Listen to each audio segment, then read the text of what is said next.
Hello and welcome to the Kuyamanga Institute, our Q&A conversation for exploration series.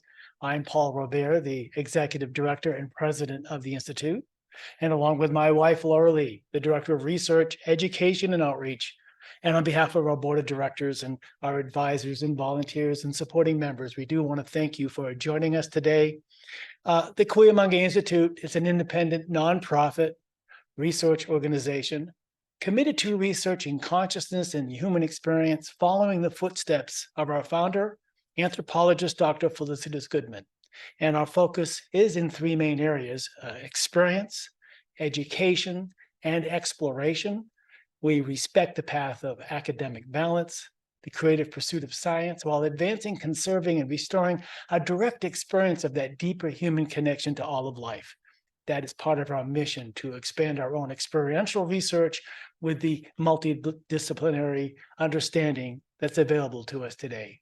And as an educational institution, we take an open approach and we invite scholars in related fields that help broaden the scope of our own work and exploration. And that's why we call this Conversation for Exploration. These Sunday discussions are available on demand. We have a couple of hundred presentations, both as webcasts and podcasts, YouTube and podcasts available to you. You can visit our website. All of these presentations are free. And as a nonprofit, of course, we want to invite you to become a supporting member. And we want to thank you, the community members who continue to support the mission of the Kuyamanga Institute. Today, let's get into a really fun discussion. A significant part of our understanding of the history of humanity relies on the study of ancient texts, which reveals evidence of the thought, language, and history of past civilizations. And the interpretation of these findings can change as newfound evidence can sometimes shake previously long-held beliefs about the human story. And with the advancement of today's technology, it's impacting the way we understand our journey of humanity and therefore creating new chapters in ancient history. Well, our guest today is well equipped to do just that. Michael Langlois has a busy career deciphering Dead Sea Scrolls, determining what is fake and what is authentic among them, piecing together glimpses of daily life from notes scribbled a few thousand years ago on handy pieces of broken pottery. He employs new tools in innovative ways, from multispectral imaging to, quote, texture mapping and more. And he combines this with linguistic and paleographical analysis of ancient writings to help these inscriptions, obscured by time, to come back to life and to give voice to the words of the past, from the sacred to the mundane. How has this influenced his own views? Immersed as he is in ancient writing and script, how does this reveal anything about language, of writing in its beginnings, how we used it then and how we use it today? Michael Langlois is a tenured associate professor at the University of Strasbourg, the largest in France, and the only to include a Faculty of Theology. Appointed as an associate professor of Old Testament at the Faculty of Protestant Theology, and he holds a Ph.D. in Habilitation in Historical and Philological Sciences from the Sorbonne, along with a Master's in Theology, Ancient Middle Eastern Languages and Civilization, Archaeology, and Linguistics, and a few fellowships from the University Institute of France, the Helsinki Collegium for Advanced Studies, the French Research Center in Jerusalem. He also works with the French National Center for Scientific Research, and as an auxiliary of the French Academy of Inscriptions and Fine Letters. That's a lot of cred, isn't it? Yeah, it's a lot. And with Esther Eschel, he's the author of The Scribe in the Biblical World, A Bridge Between Scripts, Languages and Cultures, and a few other books. And he started his first band at age 14. He's a professional musician, and he's worked with gospel, pop, classical, on and on and on. Well, how about that for a few credentials, Michael? And welcome. Good to have you here. Thank you very much for having me, for inviting me. I'm really happy to spend this time, this hour with you, and finding out more about your institute and what you're doing. I mean, it's really great. As a historian, especially dealing with ancient history, I'm often mean, people ask me why. I mean, why bother spend so much time looking into what people, did and wrote thousands of years ago? And I always try to tell them there's wisdom in what they did, and there's so much that we can learn about who we are as human beings and where we're headed by looking back in time. And I'm glad to hear that this is also that you are well aware of this. And so, thank you so much. Well, it's fascinating, but also we know so much today, but we can't throw out our past. There's chapters that we must be familiar with as we aim for the future as well. So, but how did you get started? I mean, you're a musician, you start a band at age 14, and then you don't fit the typical image of a biblical scholar, I have to say. But what led you to this? Yeah. What is your quest? What are the questions you're aiming to answer in your life? So I grew up in a Christian family. We are from an evangelical background, both Reformed and Pentecostal. So I grew up with the Bible, basically going to church every Sunday, going to Sunday school. So this was really part of my education. And but at the same time, my training was more into science, mathematics, physics, computer science. And so I had all those questions about the Bible. I was reading the Bible, and I could hear. I mean, a lot of people were, arguing and building doctrines on the same text.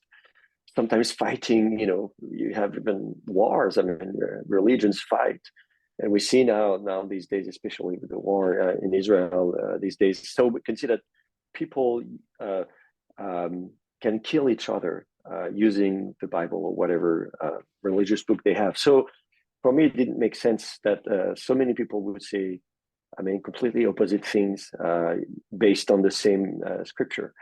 So I really wanted to understand. So the first that was the first step in when I was at the university studying mathematics, and then I stopped. I said, okay, I'm going to go and study theology. Because that's what people do usually when they want to know more about the Bible and everything. So I went to theological seminary.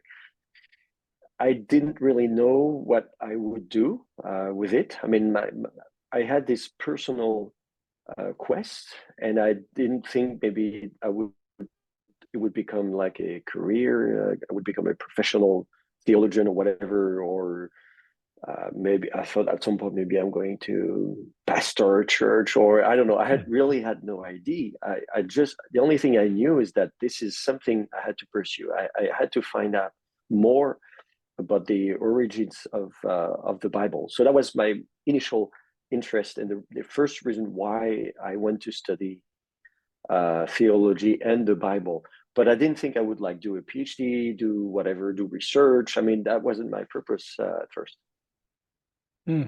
So, but you also were very good at computer coding and technology, and using that tech in these new ways to help the script come alive again is one of your hallmarks, isn't it? So that was a good combination, good application of Yeah. your skills.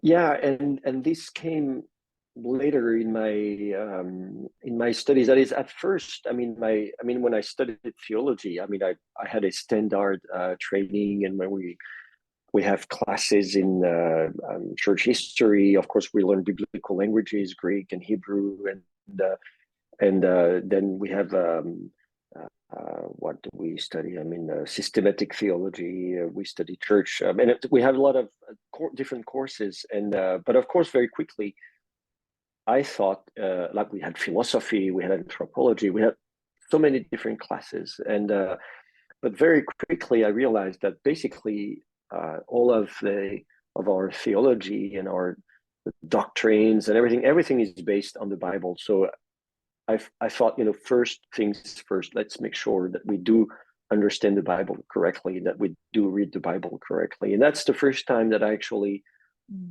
became interested in biblical manuscripts themselves. And that's maybe where my initial training in science came in, is like, I need evidence, I need something real, something I can, touch. When we talk about the Bible, it's okay, now we have printed Bibles, we have apps in our phones with the Bible, but but where does it come from? So I was like, what are the oldest manuscripts? And then I realized that there are differences in the oldest manuscripts, and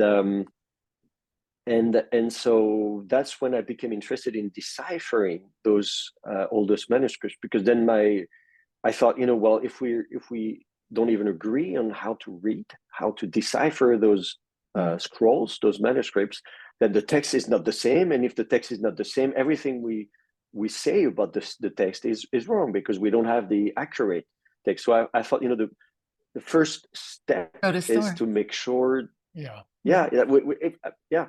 So you build something, and if the foundation is not good, then it doesn't work. So I was, and it came as a shock. I mean, I thought, of course I wasn't a scholar at the times, but I really thought that that the biblical text had not changed in thousands of years. And that's actually what I was told in the Bible, at church, that God is, that is the word of God, and that God has protected his word, and that the word of God hasn't changed. Not a single letter has changed over, millennia. And then I realized it's not true. If you look at the oldest biblical scrolls, there are differences.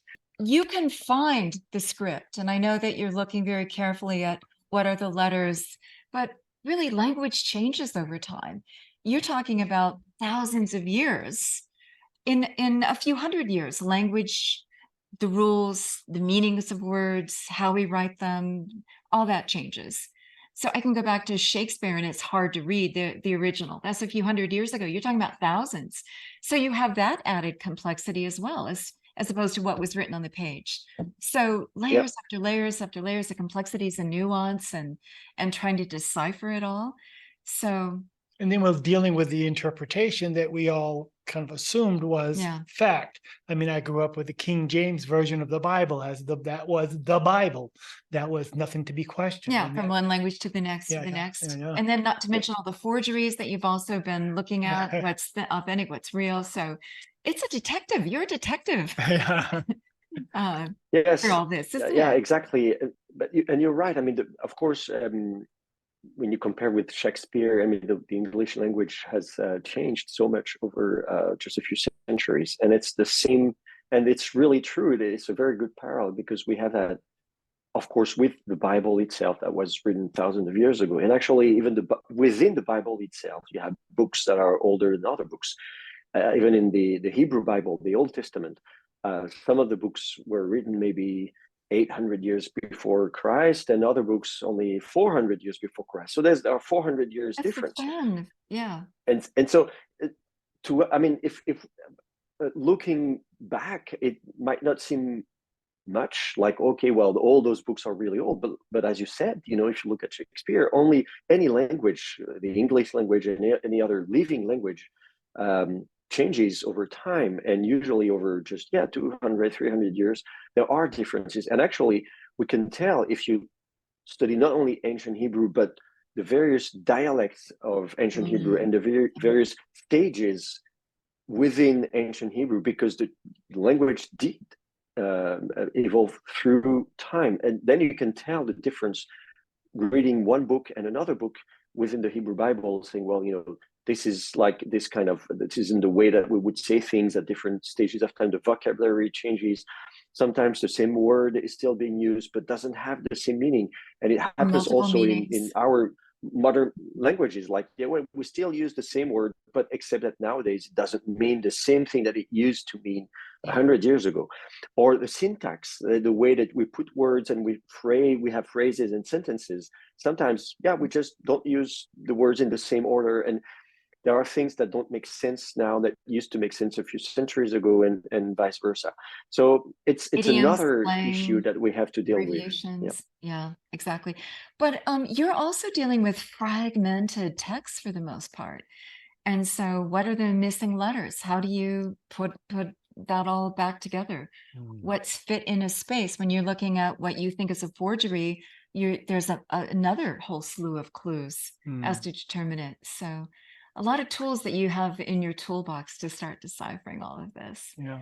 So yes, there are, and that's Go ahead. Yeah, so that's an issue, the fragmentary state of most manuscripts. We have a few manuscripts that are quite well preserved, that are long. We have long scrolls. We have a couple of them. One of them is 7 meters long. That would be 20 feet, maybe something like that. So it's quite long. No, it's much more than that, actually. No, that's about it. Yeah. Anyway, so we have long scrolls, but most of them, and so they're written on parchment or papyrus. Parchment is animal skin. So and whether it's animal skin or papyrus, it's organic, and everything that's carbon based will deteriorate, will degrade with time. You know, it's any piece of wood or leaves, or if you, I don't know, eat a banana and you whatever you throw, or an apple, and just leave it there and come back 2,000 years later, nothing remains. Inscriptions on stones remain over time, are much more resistant through time, but organic materials are very fragile. So most of those fragments, most of those scrolls are really fragmentary. All we have now are usually tiny fragments here and there. And of course, that's another issue. When you have different pieces, it's as if you have a puzzle with 1,000 pieces, and you lost half of it's missing. I don't know, 90% of the pieces. You only have 10% of the puzzle that's left, and you have to put the pieces together. Sometimes you have two adjacent pieces, so you can join them together. Most of the time, the pieces are not even connected to each other. They belong to the same puzzle, but they're not really.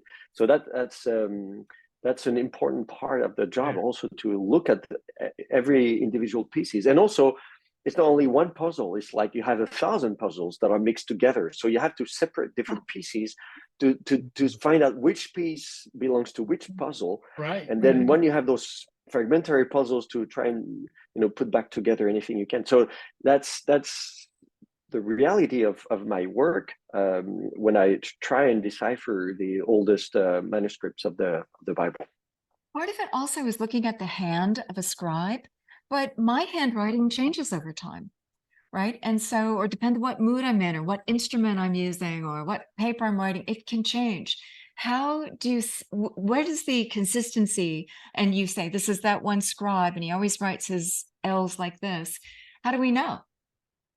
That's a very good point, Laura, and I wish more of my colleagues would realize that, because I've had conversations with some of my colleagues who say, look, you can see that the script is a bit different between those two scrolls, so it cannot be the same scribe. But then I tell them exactly what you say. It's like, well, first of all, a professional scribe will write over a long period of time, maybe over 20, 30 years. And our handwriting changes over time. And also there are issues, like for instance, the instrument that you will be using, like the calamus or the pencil that you will use, if depending, usually the calamus was made of wood or some other, mostly wood, and then of course you have to cut the calamus, and depending on how it's cut, the strokes will be sometimes thinner or thicker, and so this can have an impact on the shape, the actual shape of the letters, the surface itself, even the way that the parchment is prepared. It's animal skin, so you have to peel the skin. You have to. They would use the different types of products, lemon and other products to try and smoothen the surface. But then we can tell that sometimes the skin was very well prepared, so the parchment is really smooth and the surface is, wow, it's impeccable. And other times you can see that maybe it wasn't prepared too well. Maybe it was, I don't know, a young rookie, I don't know. But you're going to have all of the variants, aren't you? Yeah, exactly. Yeah. So, and then of course, as the scribe is trying to write on the surface, the surface isn't as smooth, so that there are sometimes even holes or gaps or bumps or whatever, any accidents that can happen that will explain that the shape of the letters isn't that great. And then even we have another example. We had this conversation some time ago, but there's a long scroll. I told you about this very long Isaiah scroll, which is maybe the most famous scroll. And the handwriting is almost the same throughout the scroll, but there are tiny differences if you look at the beginning of the scroll until the end of the scroll, you can see very, very little differences. So when it was discovered, some people suggested that there were two scribes. They said, well, it's not a single scribe who copied this scroll. One scribe was responsible for maybe, one part, and then someone else took over. And this discussion has been ongoing for quite some time. And then recently, a research team from the Netherlands said, okay, we'll use AI, artificial intelligence and machine learning to try and figure out whether there could be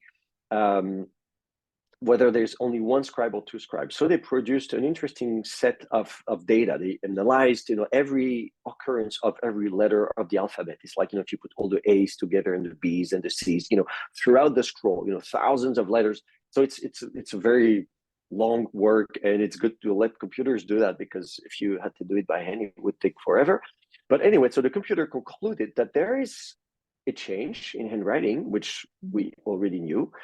And the computer was able to identify how gradual the change was. And basically, there's a gradual change over 5 or 6 columns. Wow. And I think this data is very interesting, because for me, it's evidence that it's actually a single scribe. If you have two scribes, you can tell at some point there's one scribe who drops the pen and the other one takes over and continues, and you can see the difference. But if the handwriting changes over 5 or 6 columns, and gradually, you don't imagine that a scribe would write a few letters, then let another one write a few letters, and then back and forth. It doesn't make sense, right? The gradual change is a clear indicator that it's only a single scribe. And then people said, but how come that a handwriting would change like over 5 or 6 columns? And then the scribe gets tired at some point. Your own. Yeah. Well, how long would a scribe take to do that? I mean, this was laborious work today. It's a laborious work back then. Would this be a matter of weeks, months, years? How long? Lifetime. Well, days. I mean, like that scroll is about 60 columns, and to write a column you need a few hours. So it takes days and weeks, maybe not, I wouldn't say months, but days and weeks. And it's possible that at some point, and after writing, days after days, maybe the scribe got tired, maybe the scribe got sick, maybe, sometimes you have maybe arthritis or any kind of other things that, at some point, your hands cramping. Oh my God. Exactly. So things, I mean, this happens, and it was, so things happened to us, and it happened the same way 2,000 years ago. So we need to take this into account. So, which makes it, of course, difficult. Now it's good because we have this long scroll, and it's one of the very few complete scroll where we can observe those phenomena. But if you think about what I said earlier, that most of the scrolls are very fragmentary. So now imagine that you take this long scroll and you cut it into pieces, thousands of pieces, and you throw away most of the most of the pieces. You throw them away. You just keep a few of them, pieces here and there, and then you compare two fragments. If you have one fragment from the beginning of the scroll and another fragment from the end of the scroll, you might be tempted to say, "Oh, those two fragments, two different handwritings, so probably those fragments belong to two different scrolls." So a lot of the first generation of scholars who worked in the mid-20th century, they grouped together all the species, and they said, this is one scroll, this is another scroll, this is yet another scroll, because they could observe small differences in handwriting. And now there's what I'm doing, and a few other scholars, is to work on this, all over again. Say, well, let's think about it. How sure are we that those are two different handwritings or two different scrolls? And now, so we have to do this work all over again, and it's difficult, and it's very hypothetical. I wish we had more complete scrolls, but that's we work with what we have. I understand that on an organic, like skin, animal skin, that there's DNA analysis that they can even tell where these animals that donated their skin were raised. So wouldn't that be clues as well? That would make sense. Yes. So there have been different ways of trying to figure out the origin of some of the scrolls, and so DNA was helpful to figure out which animal it is. Like sometimes there are goats, Goats or sheep. sometimes sheep. We have cows. I mean, yeah, so we know which kinds of animals were used to prepare parchment, and then now different breeds, it's more difficult because we have little knowledge of which specific breeds were used in different parts. So like, for I instance, heard if it's, isotopes, so something in the land of where they were raised, I heard. Is that true?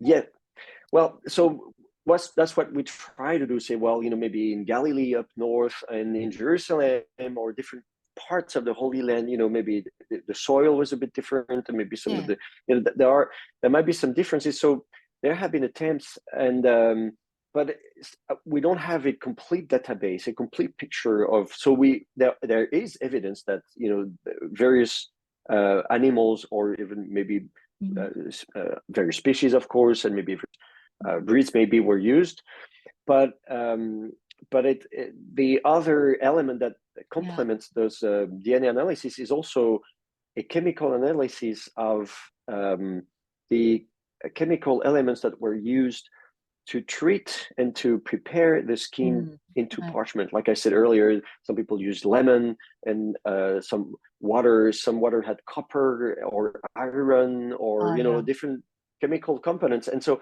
by analyzing it, we worked especially with there's a Israeli and German scholar. She's in Berlin, and she was able to identify 3 different techniques to prepare parchment. And those techniques, and then since this took place in the Hellenistic and Roman period, the time of the Roman Empire, we have documentation from the Roman Empire of how people would prepare parchment at that time. So we can compare to different techniques, and we were able to match some of those techniques. And what we found out is that, some of those scrolls, even they were not produced where we found them in caves by the Dead Sea east of Jerusalem, but actually a lot of them came from other places. We also tested some of the jars. The scrolls were found in jars, and initially the first archaeologists thought that the jars were made there from the clay that was there by the Dead Sea. So we did some chemical analysis of the clay that was used, and we were surprised to find out that one of the jars, the clay doesn't come from that region, comes from another region a few hundred miles away. I mean, it's not the other side of the world, of course, it's not Australia, but still, there's no need for someone. I mean, usually jar production was local. Everyone was making their own plates and jugs and jars. Everyone knew how to do it, so it wouldn't make sense. I mean, nowadays we're so used to buying things on the internet that come from China or whatever. And come on that way. But back then, this is not how people would do it. It was just, okay, I need a jar, let me get some clay and I'll make a jar. So the question is, why does this jar end up here when it was produced hundreds of miles away? So it raises the issue of the origins of those scrolls, who produced them, who copied them, and why did they bring those scrolls in those jars on that location. And all of this is something that we didn't, even when I started my career 15 years ago, we didn't know about this. So this is where research and scholarship is important, because there's so much that we don't know and that we need to figure out. So from AI to DNA and now light imaging. And it's interesting to me that the same kind of light analysis, spectral analysis that we can use in the James Webb Space Telescope or Hubble to see light years away, we can also see millimeters away and start using light to decode or to bring the script back and make it more visible. What are these tools that you're using? I'm imagining even if we go and see a petroglyph, we're taking different light, different angles, different times a day to try to get, the surface more visible. How are you using light? I'm trying to imagine what you can apply. So go ahead. Yeah, but we're doing just that, actually. Yeah, taking pictures from, with light from different angles, like you see petroglyphs or others, with breaking light, it will cast throw a shadow in different, so you need to take a series of pictures when you see the different times of day. So all of this is is really interesting because, yeah, like you said, Yeah. the multispectral imaging is used also with telescopes and other different fields of research, and yes, it's helpful, and the what amazes me is that there's so much more than what we see with our eyes. Of course, when we grow up, we're used to interact with the world around us through our eyes. I mean, for those of us who are blessed with sight, of course, blind people have, of course, a different way to perceive their environment. But I grew up, I wasn't wondering, how come I see different things, and also thinking there are things that are there that I don't see because my eyes are not able to see them. So, of course, when I studied in high school and university, when I studied mathematics and physics, and of course we learn about that. We learn about spectral imaging. We learned about that the human eye can see between 400 and 700 nanometers, and that's basically the colors of the rainbow.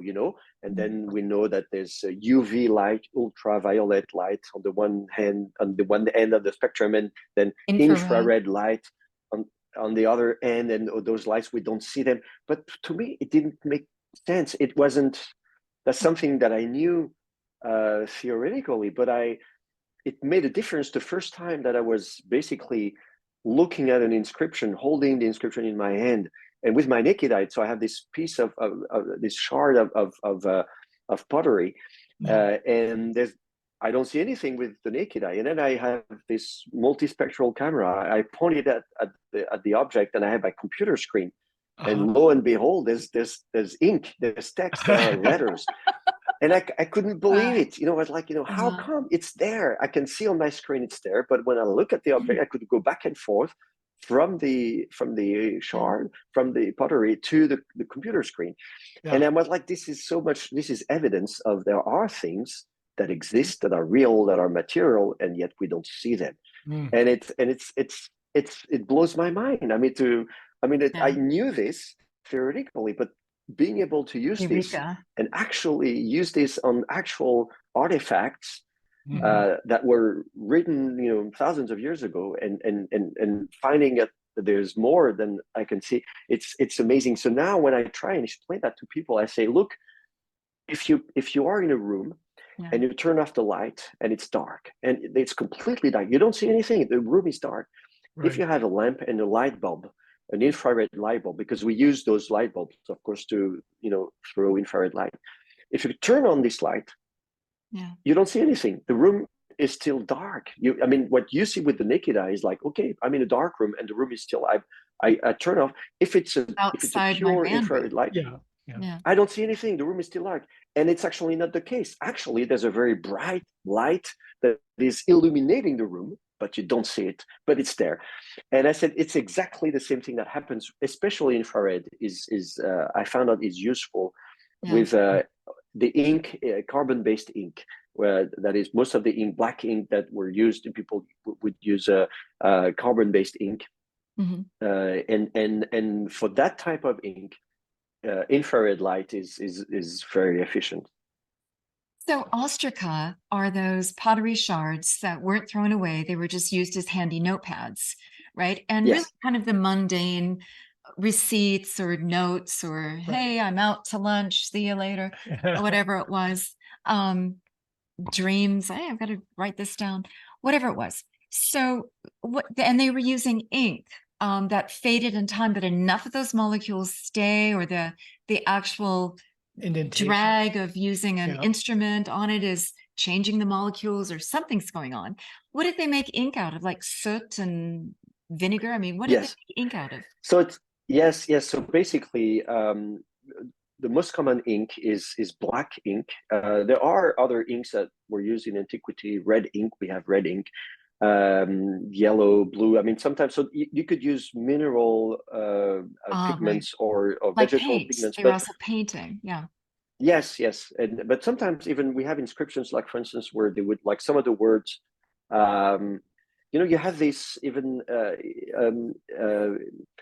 in medieval times, they would sometimes have the first letter. If you look at old manuscripts from a few hundred years ago, it's like you'd have nice letter with illuminating and different types of drawings and everything. So in antiquity, it wasn't as sophisticated, but they would do that. Like the Egyptians writing hieroglyphs would have some specific words. Mhm. They would change color to write some of the words, and we have that as well in Hebrew and Aramaic. We have sometimes there are a few inscriptions where we have both inks, red and black, and most of the text is in black. But sometimes the scribe will use, like, for instance, one word or one line, maybe the top line, maybe the Like we title. would You would say, like, highlight something. this is the heading or something would be in red, and the rest is in black. So Right. they would do that. But of course, the most common ink is black ink, and it's of course. So you basically have wood and fire or something, and then you have charcoal, and then you just scrape a little bit, and then you mix it with water and other things, and it gives black ink. And Yeah. it lasts that long. Hmm. Wow, that's interesting. So you've written books on the ostraca, you've decoded ostraca, and they're fascinating because they give you a glimpse of what life was like back a few thousand years ago. What surprised you the most in reading some of the ostraca? So it's ostraca. I like ostraca because first of all, there are many inscriptions on ostraca. There were also a lot of papyri at the time, but papyrus degrades quickly over time. So we have a lot of papyri have disappeared. We like, for instance, in Jerusalem. In Jerusalem, when we do excavations, we find very often papyri were used, for instance, for official letters. A king writes to another king or something to have this official letter. And what we like to do when we have those official letters, we like to stamp them to say, if I'm the king, there should be the seal of the king or something, like, you want to seal the document to authenticate the documents. This document wasn't written by anyone; it was written by some kind of official or something. So And you're not going to had use scrap seals. paper, right? So Yeah, and so they had stamp seals, and usually seals that they could bear as rings or necklace or something. And so they would imprint the seal, and they would use lumps of clay. And they would. So there are two types of seals. There are seals that you roll, but also some that is stamped. And in Jerusalem, they would use stamp seals. So you have the sheet of papyrus, you write your official letter, and then you fold the papyrus, and then you use a small cord or something, a string or something to attach, and then you do a knot, and then you put a lump of clay, and then you stamp it with your seal, and then it dries. And then the document is sealed. The document is actually sealed, and then somebody can't open it without you knowing it. Yeah, exactly. Then you give it to a messenger who will bring it to whoever you're sending it to, and then they can open it. Well, and so the papyrus now usually has disappeared. The string itself has disappeared, but what we have is a lump of clay, because clay is mineral, and and we have hundreds of those small lumps of or what we call bullae. We have hundreds of bullae, which are those small lumps of clay that were imprinted with the seal of the king or the official, and on the back of it we still can see the fibers of papyrus and the trace of the string that was used to attach the papyrus. So we have evidence that there was a papyrus, but the papyrus itself has disappeared, but the seal. Yeah. But the seal itself is there. So we know that in Jerusalem 3,000 years ago, there were hundreds of papyri, but we don't have them. But with ostraca were used not so much for like official correspondence or nice letters from the king to someone else, because papyrus is expensive. It takes time to prepare the papyrus. Ostraca are shards of pottery. So like, let's say you have I don't know, a plate or a jar or something that breaks, or a jug. At some point it breaks, and you want to throw it away. But then they were recycling those pieces. Say, hey, wait a minute, I can still use this piece. Even though the pottery is broken, I can still use it and write on it. For antiquity. Yes. So yes, and that's the paradox, is that at the same time, an ostracon is cheap. It's actually free. I mean, it's just recycling. So it's just grab a piece and write on it. And so, but on the other hand, it happens that it's much more resistant, and it stays. More durable. And so we have now hundreds of, we have it. So we have hundreds of Hebrew ostraca from dating back to 2,700 years ago, and since they were used, for daily life, someone writing like a list of things to buy, or someone writing to someone else, but just a short message, or maybe a draft if they want to say, I'm going to write an official letter, but first I'll write a draft, and maybe the official letter itself is on papyrus, but the draft itself you use an ostracon to prepare the draft, and so we have lots of things. We have accounting. Some people like if you I don't know, if you were spending money, you want to write it down. I've spent this amount of money on this, on that, or so all those elements of daily life are preserved, on those ostraca. So it's amazing. Do you find that the daily life back then was pretty similar? The same challenges, the same concerns, the same joys, the same communication on a day-to-day, one to the other, as we do today? Don't we find that the people back then were pretty similar to us today, or not? Yes. There's actually, there's I was surprised when we were excavating. There's an archaeological site southwest of Jerusalem, and we found hundreds of ostraca that are actually divination texts, which is unusual for ostraca. Ostraca usually we don't have a lot of religious texts, but then we have divination, and it's really interesting. So you goes to the seer, and you ask questions to the gods or whoever. We don't have the context, unfortunately, so we don't know. We have the names of a few gods, so we know which gods were. Sometimes we know which gods were asked these questions, and then we don't necessarily have the questions that were asked, but we have the answers. And so we this way is. It's like when you have only one side of a phone conversation, you don't have the full picture, but you have enough to understand what's going on, right? Yeah. So by that, so we know what were the questions. And so like someone asks, it looks like someone has an opportunity to move from one city to another. Yeah. And they are not sure, like, should I give up my job, move and take another job elsewhere? Should I do it or not? And this inscription is like the 3rd century BCE, so like 2,200 years ago. I'm like, okay, I have the same questions in my life today. And or so someone A else, or B. and someone else was asking also. It's in Aramaic, and big shot. In Aramaic, it says they wonder whether. So a wife is wondering whether her husband is telling the truth, or so we don't know what's going on, right? But she has doubts, and she's like, is he lying to me? No, is he having an affair? We don't know. We don't have the full picture. But but at some point, what sex she is has my doubts. baby, and the divination questions that we all ask. Yeah, those same ones. Yeah, and the same thing. So there are situations like family life. So at some point, someone their child is sick, and they're afraid that the child is going to die, and they want to know if that's a curse, and did they do something wrong, and maybe that the gods are unhappy or angry, and they want to know whether their child is going to die, or if there's any way to heal their child. So. Yeah. All of those questions, intimate questions. Paul, you mentioned that knowing that whether the baby is a boy or a girl, we actually do have that someone is pregnant and they want to know if it's going to be a boy or a girl, and so all those questions, they are the exact same questions that we still have today. So for me, it's very important because it helps us know who we are through time. We are who we are.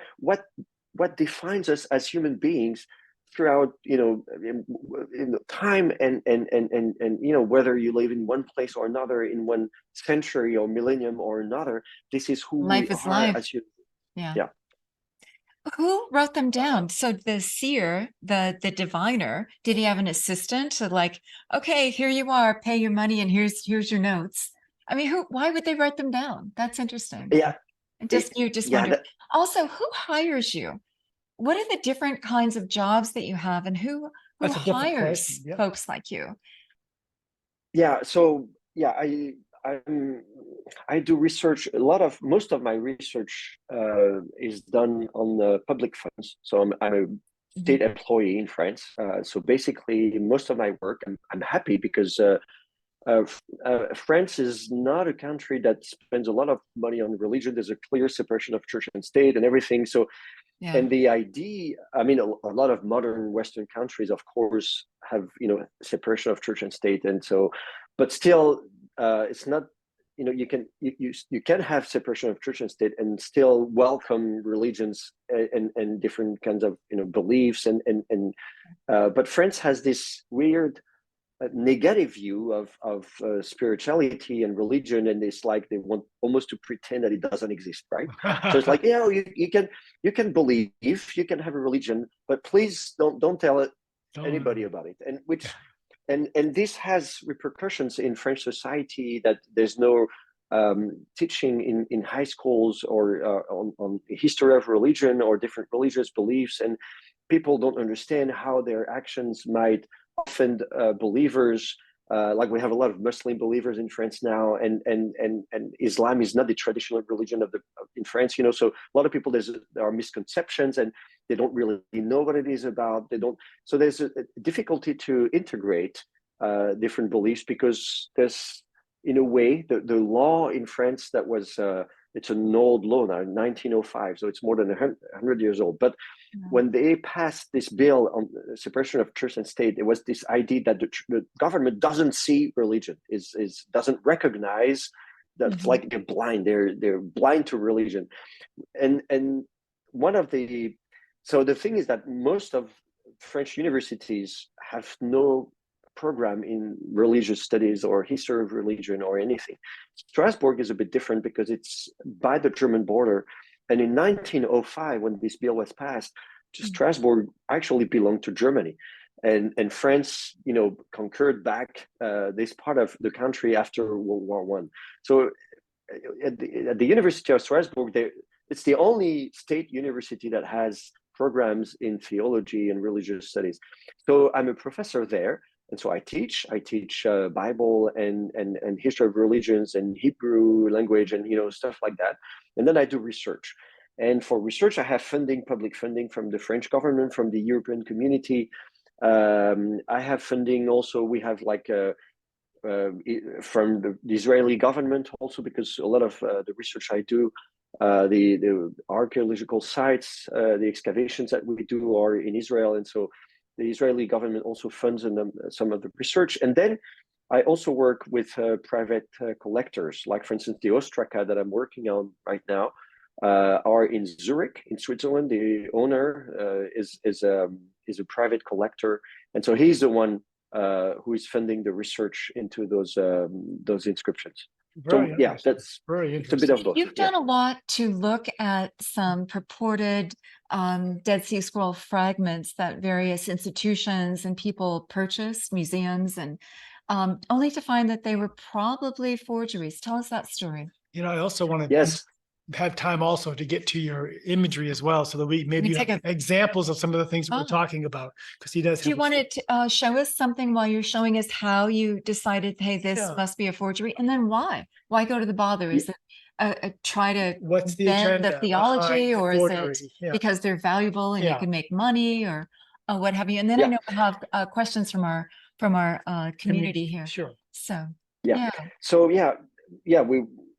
that's a good transition, because we talked about private collectors, and the first time I came across, I personally came across fake scrolls was in Norway. There was this Norwegian collector who had purchased 30 something Dead Sea Scrolls, Dead Sea Scroll fragments, and so he wanted me to help them decipher those fragments. So I went to Norway. And I looked at those fragments, looked at them with a microscope and everything, and some of them were a bit suspicious. I mean, they're like, they don't look really good. I went back again, and I found out that some of them were forgeries. So I can show you. Let me show you. I'll share my screen in a second. I just want, I'll show you this. There, So this is one of the fragments in his collection. It's not that big, it fits in the palm of your hand, And so this is in Hebrew. This is a verse from the Hebrew Bible, the book of Nehemiah, and the fact that it's a fragment is not a big deal. As I said, it's very common that, especially on parchment, the parchment is in good condition, so we have tiny pieces. So there, it's okay. You can see it's broken up there, and you can see you have holes. I mean, in the middle, in different places here and there. So all of this is okay, But what surprised me is that if you look a bit closer here at this letter, so Hebrew is written from right to left, like Arabic.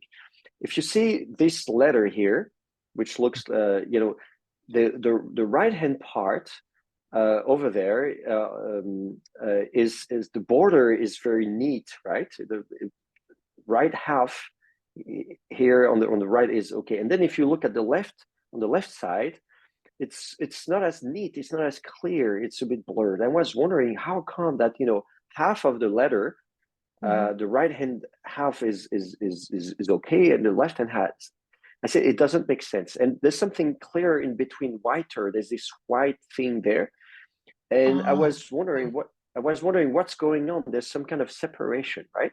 And it's not only here, but it's also in other places.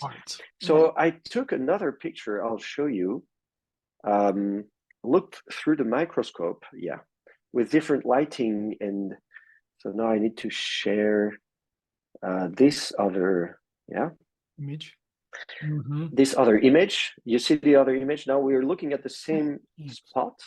The same letter is here, but here I used another angle, lighting at another angle, and what I found out is that actually on the right hand side, the skin is in good condition. You see the surface of the skin is okay, and then you can see that some of the layers of the skin are gone, like abraded.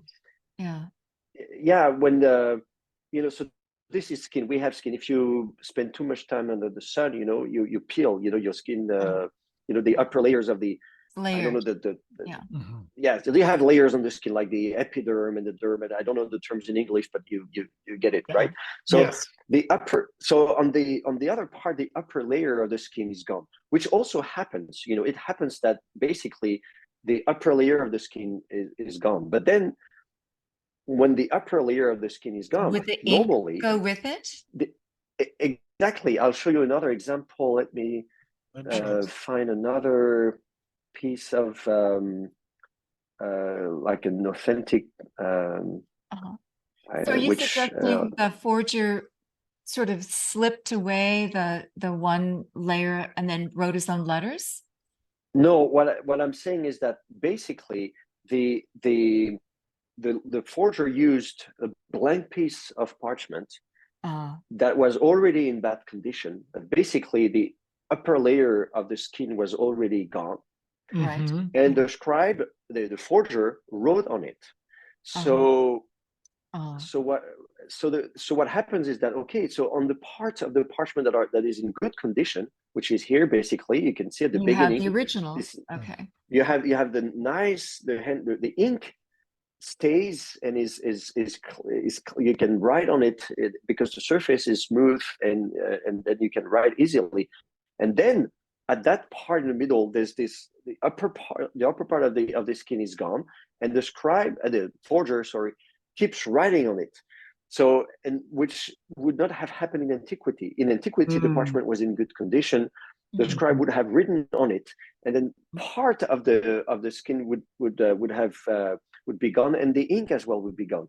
Let me just I'll just, if you give me a sec, I'll show you an example of an authentic Document. document, a piece of in the same collection. The same collector has. I'm not saying that all of his fragments are fake, but look, yeah, this is a good example. Let me show you this other fragment here. Mm-hmm. So this one is an authentic fragment, and so look, you can see what happens basically. So The ink you goes have with the surface. Yeah.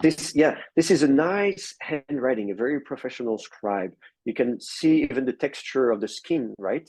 I don't know if you see clearly, but you can see the texture, and you can see the ink. And of course, there are places where you can see that the upper layer of the skin is gone. Yeah. Right. And you can see that then, of course, the text goes with it. The ink goes away with it. And so you miss some letters, some parts of letters. So what you see here is this is what you would expect, right? From an old piece of parchment whose upper layer is gone, right? The text disappears with it. But here in the case of this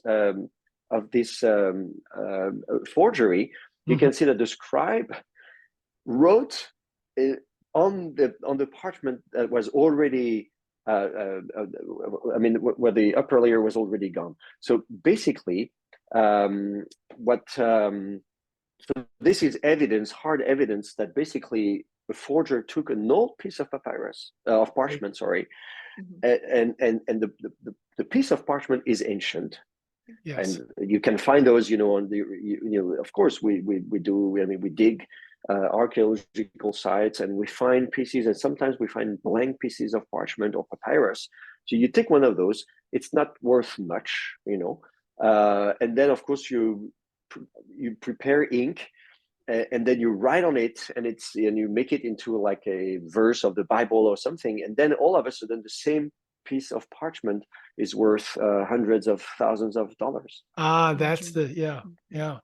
It seems you could also, though, take a little bit of the ink, and would it have a carbon date that's much newer?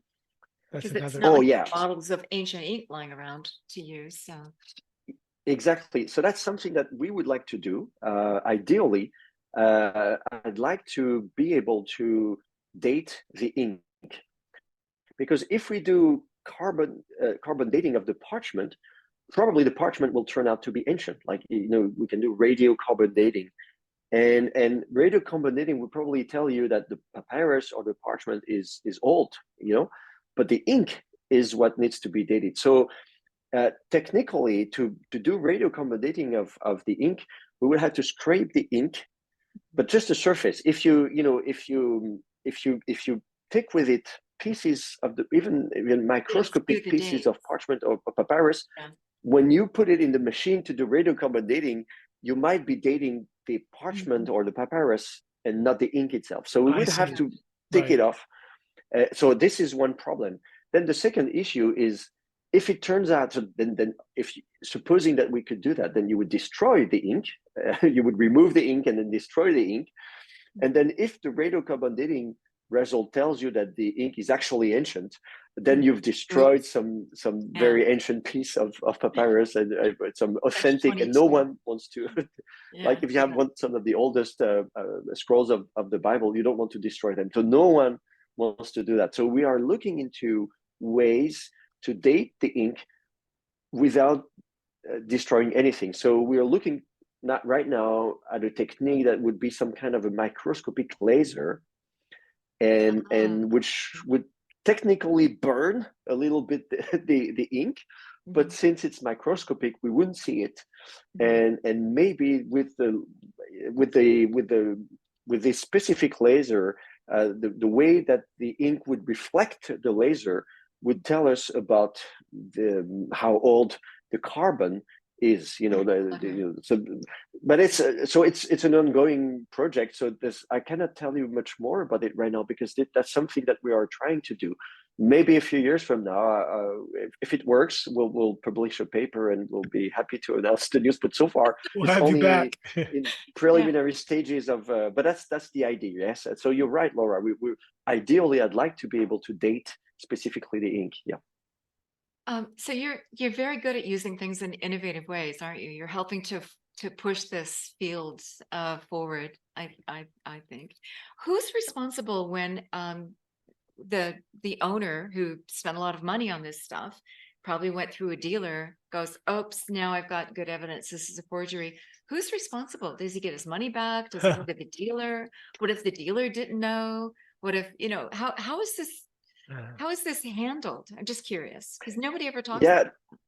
Yeah. yeah, that's a good question. And actually, I didn't know either. I mean, my training is not into. I mean, I'm The economics I of don't. this, but just the Yeah, that's interest in it. I'm Yeah. just supposed to look at those things Yeah. and decipher them and like But of course, it was. Oh my gosh! I mean, it was a terrible story. And I'm like, so the first time even I told my Norwegian colleagues, what I just showed you, and said, look, you Yeah. can see there, that's a fake, that's a forgery. And well, my Norwegian colleagues were not really happy. How we're going to tell, we have to tell the bad news to the Yeah. collector, Yeah. it won't be happy about it. And like, so I was afraid. I was young in my career, and I was like, they will, they were, I mean, they paid for my plane ticket. And so, you pay for me to come to Norway, then I, have bad news for you. But anyway, so they said, we're not going to tell the collector yet, the owner, we're going to do some more analysis Yeah. and spend some Make more time. sure. So we Be waited really a sure. year, and then finally, they came to agree with me, and they said they prepared a document, and who is going to tell, so the senior scholar in our team, who was a personal friend of the owner, broke the news, and the owner didn't believe us. He said, no, that's not possible. I bought it from this antiquities dealer in Jerusalem or in Bethlehem, who is the most respected antiquities dealer in the Holy Land. There's no way this guy would sell forgeries, and so he wouldn't believe us. Knowing, yeah. And then at some point, but we came with hard evidence, and then he had at some point to agree with us, or when we said we are going to publish the results of our research. So he wasn't very happy because he said if you publish the results, then no one will want to buy these manuscripts from me. He wanted to sell them, of course. He Yeah. put Yeah. them on the antiquities market, and he wants to sell them and maybe make a profit, also sell them more than he purchased them. So of course, Right. if Wow, he it's not spent ethical. millions and now they're worth nothing. So he tried to tell us, wait, before you tell the news or whatever. So at some point we decided to organize a conference, but only among scholars, without telling the press or without the media. It was just, among scholars. But still, I mean, the word spread among the scholarly community that, we had determined that some of the scrolls were forgeries. And at some point, we had a phone call from a businessman in the US. So we were in Europe, and this guy was actually helping this antiquities dealer who was so in the Holy Land to sell scrolls to collectors, to private collections in the US. And especially he had potential buyers somewhere in the US, and they were he told us we're about to close a deal for, I think was $200 million, something like that. And they said, if you are destroying the reputation of this antiquities dealer, the buyers in the US might, decide not to buy the scrolls anymore. And so this would be terrible for him. And so we were wondering, but why is this guy, this businessman in the US, calling us? I mean, so I said, are you working for this antiquities dealer? Do you have like a percentage of of the bow? Are you the sale? What are you doing? Yeah, but he then begins threatening us, saying like, this is, you need to be careful with what you're saying and doing because Right. there's a lot of money at stake. Yeah. And at that time, I remember when we talked about this with my Norwegian colleagues, I was in Morocco because I was teaching in some institute there, and so that night I remember I was a bit scared, and I told the guy, who was the director of the institute in Morocco, and he said, I don't know about you, but here in Morocco, a hitman it's not that expensive, So he said it's only maybe $15,000, and then he said, so if they, maybe they will, you should wear a vest, or like a bulletproof vest or something. Oh I was God. No cloak and I was daggers so back here. I Yeah. was scared. I was like, that's Well, not my yeah. job. That's what I'm supposed to do. So what I did, actually, I decided to tell immediately journalists about it, who wrote things, papers, and, so in French magazines, even in the US, in Newsweek, I remember there was an issue there. And anyway, so then, the word was out. I'm like, okay, now they can kill me if they want, but everybody knows. So Mhm. there's no pointless. need to yeah, it's pointless to kill me now, and I'm still alive, so Smart move. I'm happy. Yeah, smart move. Oh man, don't blame Wow. you. Right. Wow. So, Well, interesting. And I also wonder about there being, in additional to the financial reasons, other agendas that are happening with wanting to manipulate the scrolls. Maybe there's some Skew what they to skew the say, belief to system of revoke. particular fundamentalist understandings or whatever. Is that also going on Because you potentially? want to keep a clean Yes. database of knowledge, right? Right. It's important to ferret out what isn't authentic. So yes, what surprises me. So when we looked more into those forgeries, and so they are, some of those fragments are in the U.S. as well, and we looked at the various people that own those Dead Sea Scrolls, those fake Dead Sea Scrolls in the U.S. And it turns out that all of them are evangelicals, and they, and all of them have scrolls from the Hebrew Bible, biblical books. Whereas if you look at Dead Sea Scrolls, those that were found, by the Dead Sea, only a quarter of the scrolls are books from the Hebrew Bible. So, which means they are all religious books, but not all religious books from ancient Judaism are in the Hebrew Bible. In the Hebrew Bible, you only have 24 books. But there were more books. So some of them were chosen by the rabbis to say, well, we want to put them in the Bible. Other books, they were put aside. We call them apocryphal books. Mhm. So you have Jewish apocryphal literature, and which is very interesting to study as well. Like, for instance, I did my doctoral dissertation on the Book of Enoch, and the Book of Enoch is in Aramaic, and Enoch was a prophet in ancient Judaism, but the Book of Enoch is not in the Hebrew Bible. It was rejected by the rabbis. It was also rejected by the church. So it's not in any Bible except in Ethiopia. The Church of Ethiopia, they have the Book of Enoch. And the Book of Enoch is very interesting because it tells the story of the fallen angels. You have the names of the archangels, you have names of fallen angels, it tells you about the end of the world. So there's a lot going on in the Book of Enoch that is really, really interesting. But the Book of Enoch is not in the Hebrew Bible. And when you look at Dead Sea Scrolls, we have about 1,000 scrolls. Only 200 something are books of the Hebrew Bible, only a quarter, 20 to 25%. So if someone would like to buy Dead Sea Scrolls on the market, we would expect that what's for sale on the market reflects what we found, that maybe a quarter would be, but 20 or 30% of the scrolls would be from the Hebrew Bible, and the rest would be this apocryphal literature.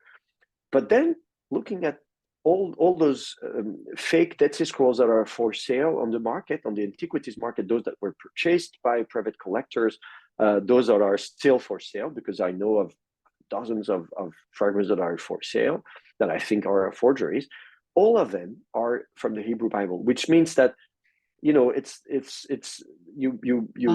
means that the forgers, they forge fragments that they thought would find buyers. I mean, it's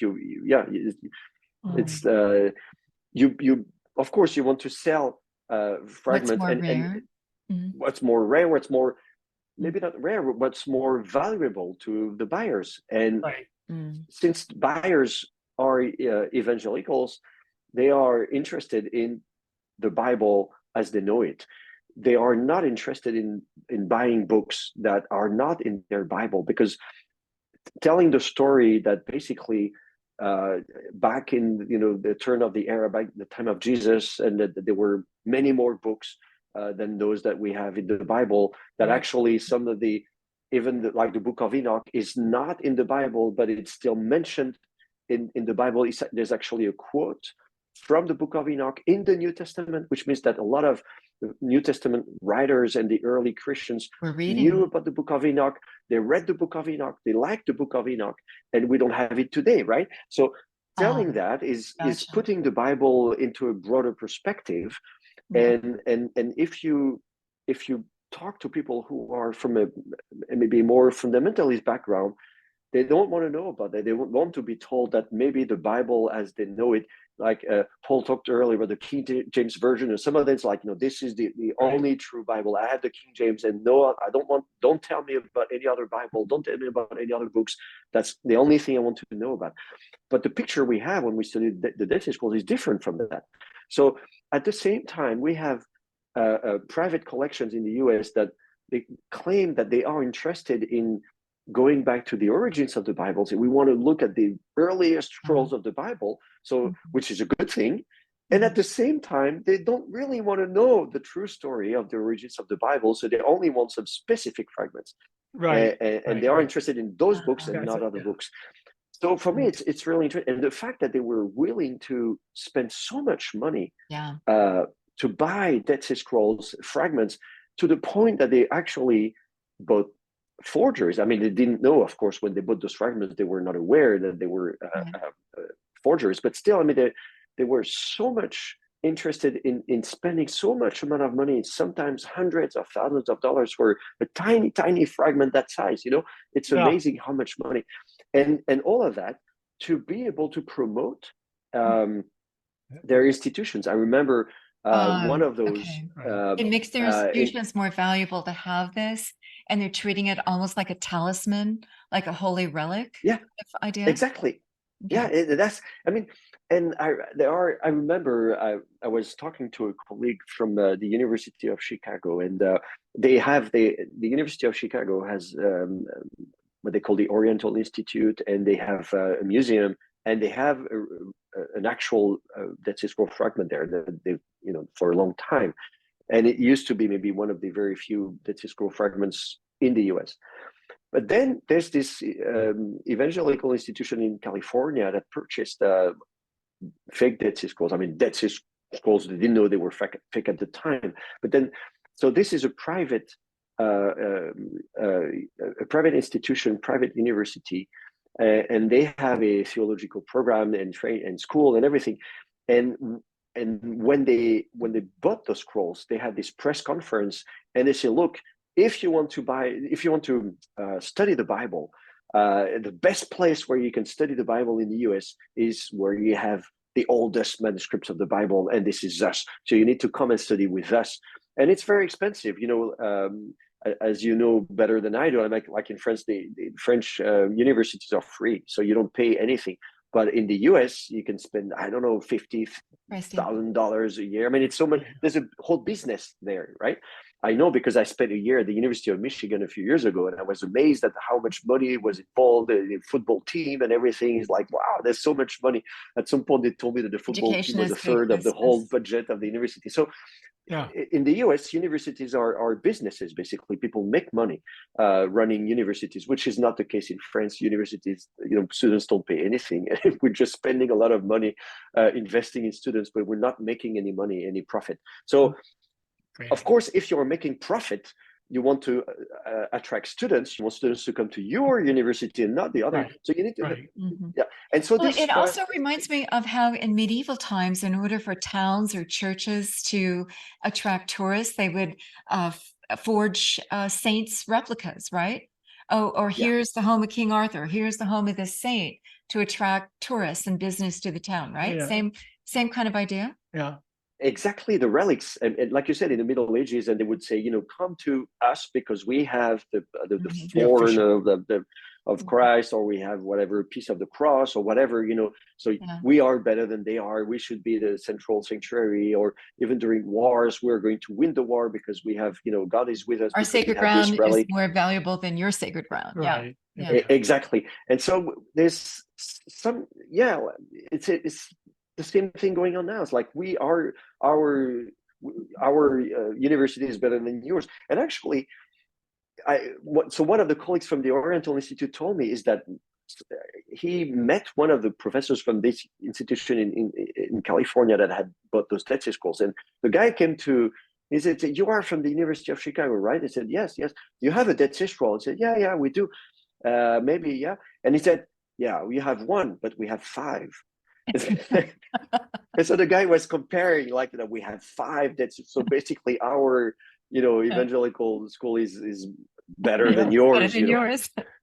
Which is ridiculous, never right? ends. And so, it's and of course, what's really both funny and sad at the same time is that years later, it turns out that all of those private owners in the US, they all have fake Dead Sea Scrolls. It is crazy. Like in Washington, D.C., you have this huge museum of the Bible that was built a few years ago, which is the largest museum in the world dedicated to the Bible, and they have a dozen Dead Sea Scrolls, and they're all forgeries.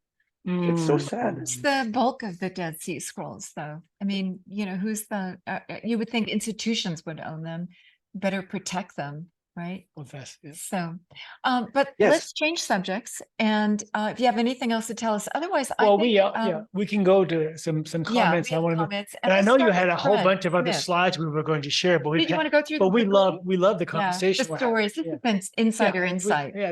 We appreciate jazz. It's kind that. of Do you have any other images you want to show us quickly about? Yeah, I can show you. For instance, we'll go and like since a naked eye about, to your laser imaging. since we talked about those divination texts, the one I told you about, I'll try and find it quickly for you. all right. Oh, there we see So it. so you can see now what ostraca look like. So you have all those pieces of pottery, right, of jars. So some of them are bowls, plates, all shapes, and small pieces, big pieces. So some of them are really tiny, you only have a few words on it. So all of these are divination texts. And the one I was telling you about is this one. So you can see what it looks like. This one is big. It's about that size, right? And you have a number of lines on top, and this is the one, and there are questions. Every line is read from right to left. You have the same word at the beginning of the line, hen in Aramaic, which is if. So we're different cases in the case of the different cases, and this line here is the one I was referring to in Aramaic. It's hen bikshot guvra memalel. In Aramaic, it means if in truth the man is speaking. I told you about that. There's a wife who wonders whether her husband is telling the truth. And so on. So this is that passage that I was referring to, and then you have again the truth here, the next line, and then you have the. Anyway, so this is just to give you an example of those shards of pottery, and we try and piece them together. We glue them back together. There's one piece missing on top here, but otherwise this one is big and very well preserved. Where is this found? In a house, or where would something like this be found? This one and the others that I'm showing you here were found in so the city is called Maresha. It's southwest, about 20 miles southwest of Jerusalem, and it's what's very unusual is that there was a city on top, of course, on the surface, but then people started back in antiquity digging under to have like a basement, if you will, with rooms, and then even tunnels connecting different rooms. So there's a whole subterranean complex. There are a lot of them, and actually we this one is SC 169, subterranean complex 169. This is huge. This is a whole maze, underground. And so, and it's one of them that we found about 400 ostraca, Aramaic ostraca and Greek ostraca. So sometimes we find them like in houses, as you say, but in that case, what's unusual first is that we have divination text, which is quite unusual, unique, I would say. We don't have any other Aramaic ostraca anywhere else that are divination text, and also that it was found underground. Oh, interesting. Okay. Yeah, and something else that I can show you also. Another technique that we talked about is the idea of taking pictures from various angles. This is what we do now, and of course, if you have the artifact and the lamp, of course, you can do it yourself manually, move the light around, but you don't Better have to the go luxury high always tech. have. Yeah. But you don't always have the luxury to have the artifact with you at home. And or sometimes it's big, like for instance, so there's this big stela in Paris in the Louvre, that we have a big museum in Paris, and this inscription you don't see much with the naked eye. It's a stone. It was inscribed almost 3,000 years ago, and if you look at it facing it, which is the case here, you don't see much. But if you move the light around, which is what I'm doing now, you can see slowly different shapes that are appearing, right? Yeah. So what we did, we went there one day that the museum was closed. Every Tuesday, the museum is closed and it's only for researchers. And so we took a series of photographs. So the camera doesn't move. The camera is facing the stone, but we move around the light and we take a series of pictures. And then we have a special software where we can actually then play around. Like we can zoom in, like, I can zoom in, and there are some letters and you can see some engravings, right? So, and you see by moving around the light, I don't know if you can see it through Zoom. I don't know if it's, yeah. And so basically what the software does is that it switches from one photograph to another. We took like dozens of photographs, and you can see that. And then you can even do better, is that you can actually combine various photographs and create some kind of artificial image that increases even more anything that you see on the surface, any dent, any whatever, you can see it more clearly. So any letter, so of course this is what we call Paleo Hebrew, and there you can see it's also written from right to left. What you see here at the middle of the screen is the first letter of the alphabet, Aleph, which is basically the same letter that we have in our alphabet. It's an A, except you need to rotate it, right? So if you take this letter and you rotate it, you will see it's like the capital A, and 3,000 years ago, it was basically the same letter already. But you can see, and so using those techniques, right, the letters appear much more clearly than if you look at it. This is what you see with the naked eye, right? So you don't see, the letters don't appear clearly. But with that technique, all of a sudden, then you can see every stroke of letter. The small dots that you see are word separators. You have a round dot here, round dot there. Up there, you have another one here. So all those dots that you see are word. They separate every word in a sentence. So all of this is you can see it much. It's much clearer. If you use that technique, which is called RTI. So this is another digital imaging technique that we use for any kind of inscription that is actually engraved on stone or so yeah. And it's much better. I mean, if you go to the museum yourself, if you have a chance to go there and you look at the stone, really with the naked eye, you don't see much. You're like, what is this stone doing there in the roof? And is there really some? Are there is there some text? Are there some words? Yeah. So it's one of the cases where actually you see better using some of those digital techniques, digital tools that we've been developing for the last years. Yeah. Yes, oh my that goodness. makes sense. Wow, really brings it out. That is amazing. Thank you for that. I wanted to also ask you, how has all of this look and all these different cultures that you looked at, these various periods, these various from the sacred to the mundane, how has this changed your views? Oh, yeah. I Good don't point. think any one religion has marketed cornered the market on the truth. And it seems to me the more you see, the broader you see that. I'll let you explain. What is Well, your view on it that? reveals the human story in a broader capacity, right? Yeah. Yeah, Yeah. Yeah, well yeah. said.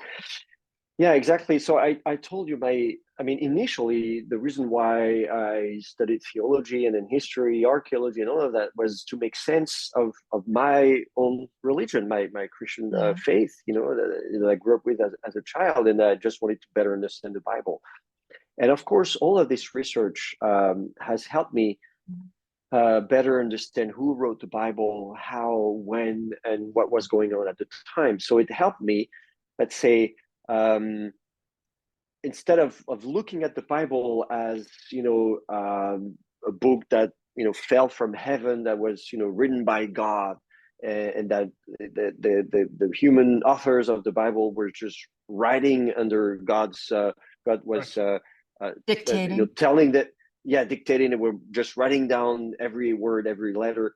Then I realized that this is not how the Bible was written, that the people who wrote the Bible, they use their own words, their own language. We talked about it earlier, that even the Hebrew language changed over time, the Greek language changed over time. So, and every author of the Bible has their own language. Everyone has their own, things that words that they like to use and not. And so, I know much more about the human part of the Hebrew Bible and the New Testament, the Bible as a whole. And how the Bible was also the transmission of the Bible, of the biblical texts. When we put side by side various scrolls, we can see the editorial process, the way by which the Bible was even improved over centuries.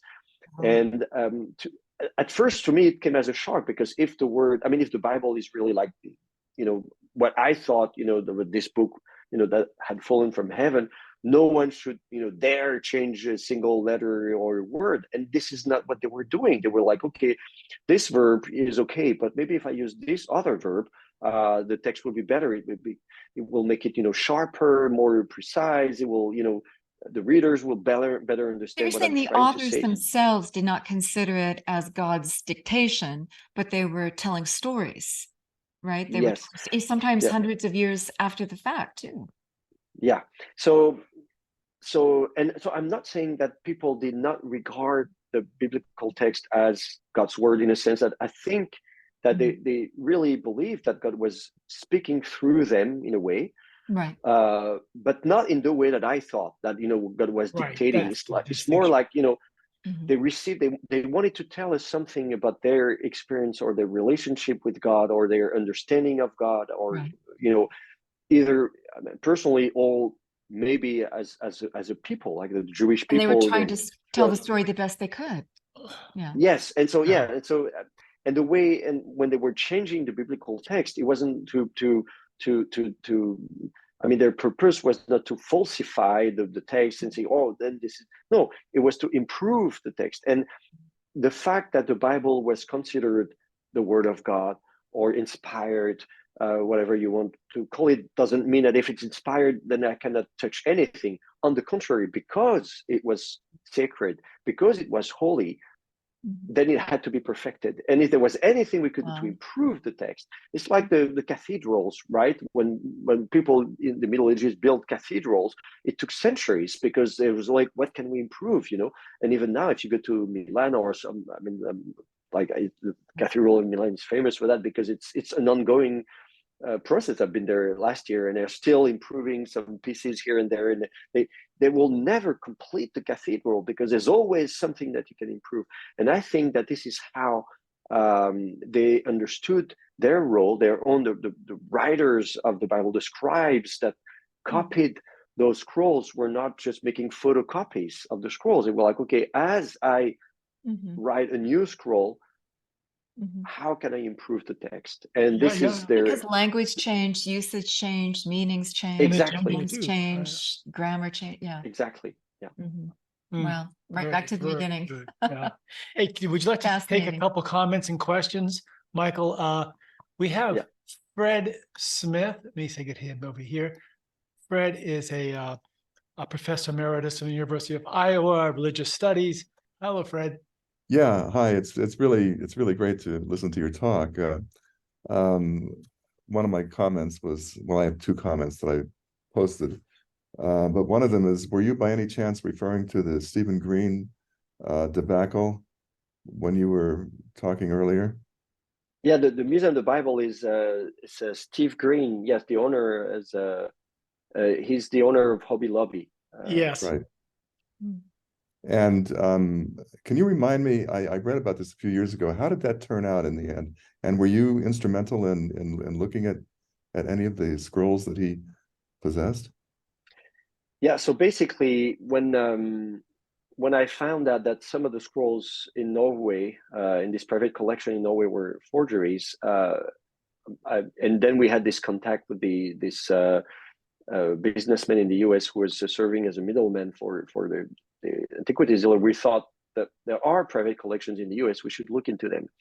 And then one of my colleagues, Canadian scholar, was hired to work on the Green collection, the collection by Steve Green that was, at the time they were building the Museum of the Bible in Washington, D.C. And I told him, can you send me some pictures of the scrolls? And he said, no, because they had us sign an NDA, the non-disclosure agreement, which is very unusual in our field. I mean, I've never signed any kind of NDA or anyway, but anyway.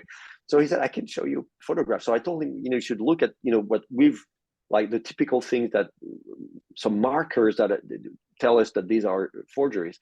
And he said, yeah, I think there are, on a couple of fragments, I see the same issue, the same problems. Then I said, probably they do have some forgery. So I wrote directly to the head of the Green Scholars Initiative, whoever was supervising, overviewing all the research. And I said, can you please send me photographs? And they didn't, I even asked a colleague in Jerusalem, an Israeli colleague who was supposed to be the editor of the volume that was, deciphering all of their fragments.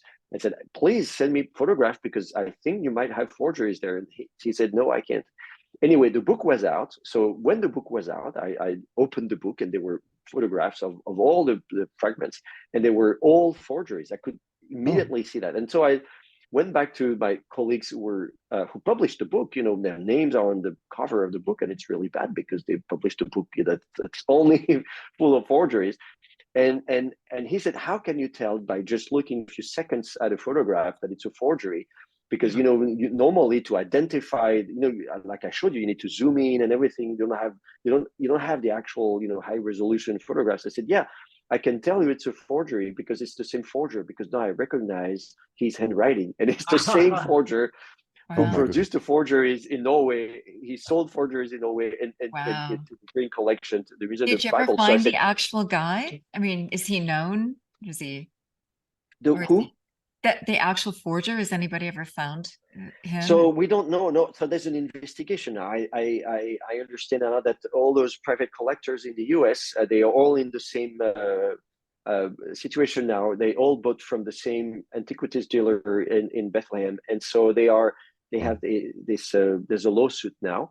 They're all together against him, and I think I've been told that maybe the FBI is investigating this and everything. So I don't have the details, and they're working with the Israelis, the intelligence services, maybe the Shin Bet. I don't know exactly who's, but anyway, so there's an ongoing investigation. So no one, they have instructions. Like I met, one of the people working at the Museum of the Bible in Washington, D.C.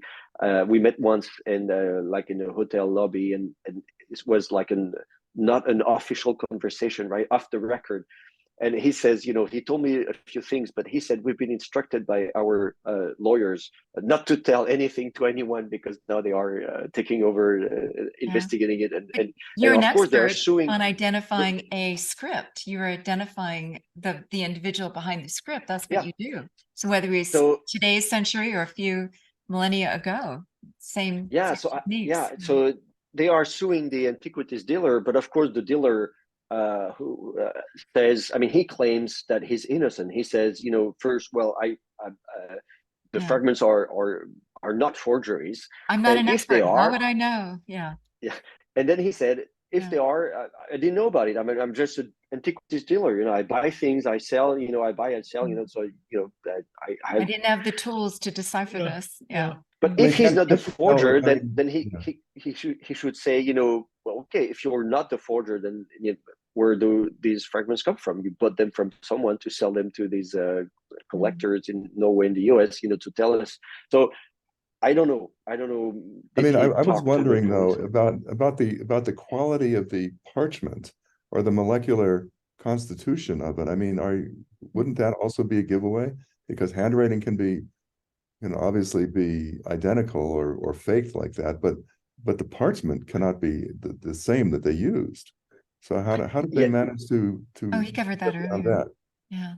Yes, well, so yes, there are, the parchment is, I mean, some of the fragments, Music. how is it? The quality of the parchment isn't great either.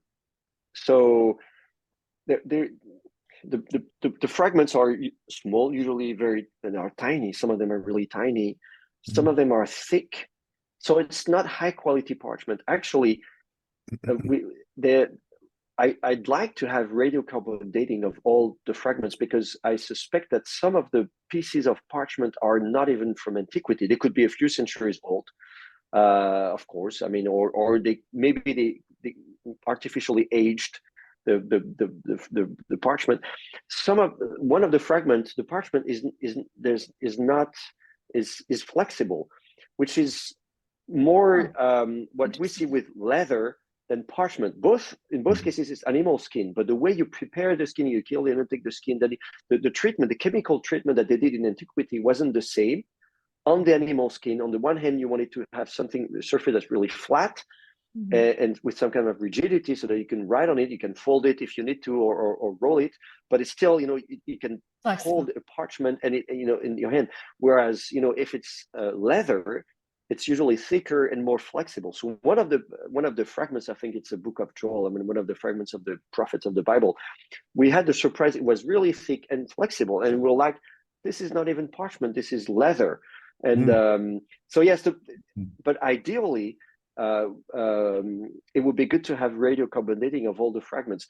And now the thing is that those fragments are in the hands of private collections in the US. I told them, if you want me to work on it, and I'm here, but they don't really like me, because I'm the one who said that their fragments are forgeries, so they don't really want me to help them. We don't want to hear any more from you. Don't rain on my parade.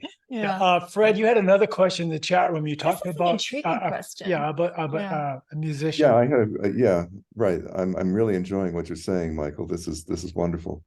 I was reminded that I have an old friend and colleague from graduate school at the University of Pennsylvania many years ago named Richard Solomon, who works on Buddhist scrolls from about the same period that you work on. And he discovered a bunch of scrolls that were just rolled up at the time, thick like cigars. And at that time, and well after that, Buddhist texts and scrolls were written as a matter of merit. It was meritorious in order to write these things. So they wrote these and they stuffed them into like cigar containers, something about approximately that size and shape.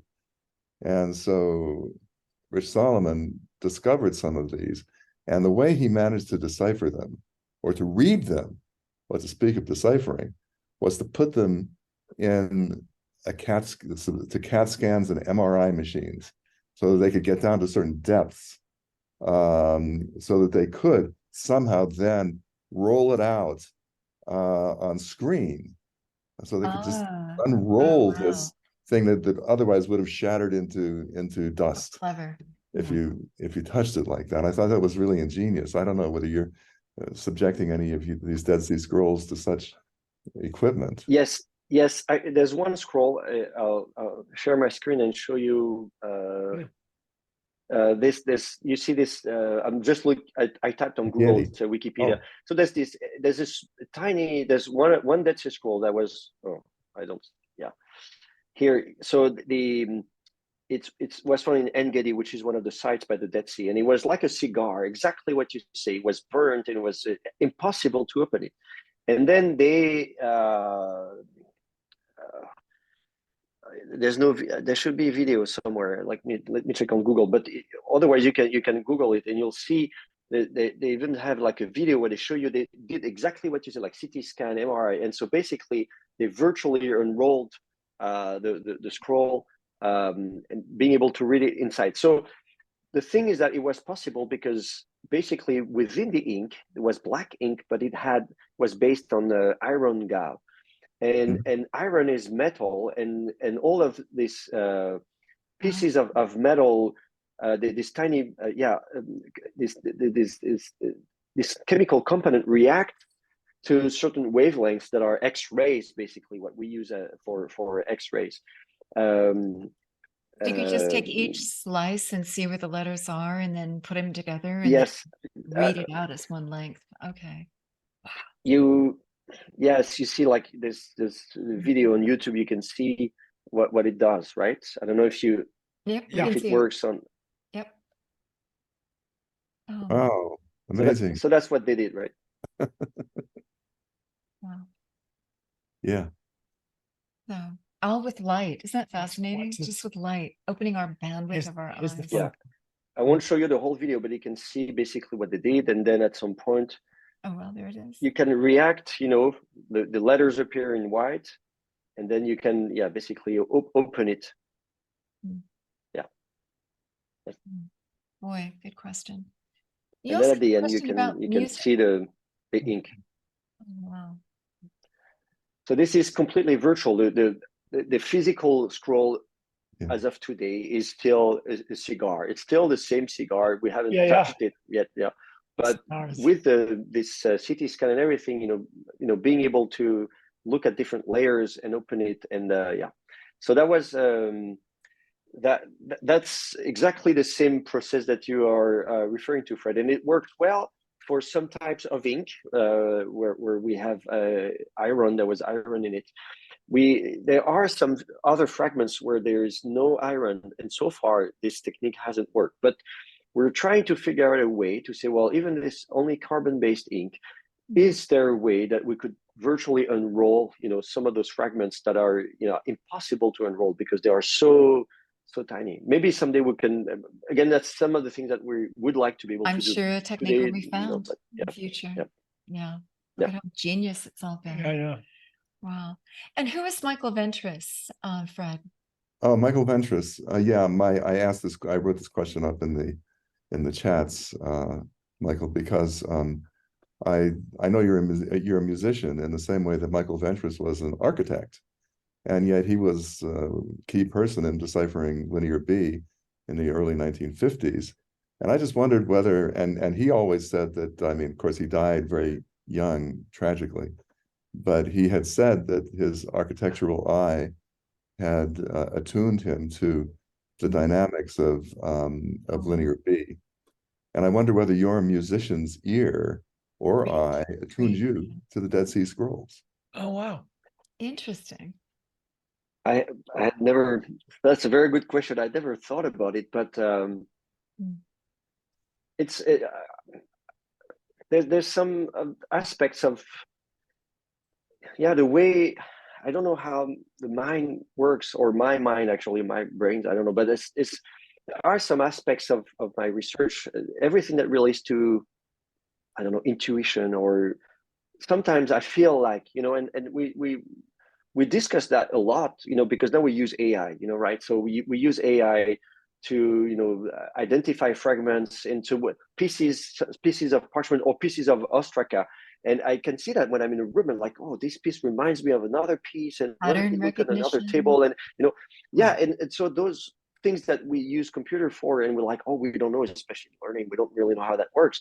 But like I said, my brain also works in mysterious ways, and I'm like, oh, this reminds me. So there's some part of my work that is really very rational, very technical, and there's also some other aspects that is more like intuition, and it's difficult for me to tell. And so I would say, as a musician, there's also some part of things that I learn, like there are techniques, of course. There's music theory. There's, when we play whatever jazz or something else, it was like, okay, let's, there's some part of improvisation. But even when you improvise, of course, there are scales, there are, the rules, there's music theory.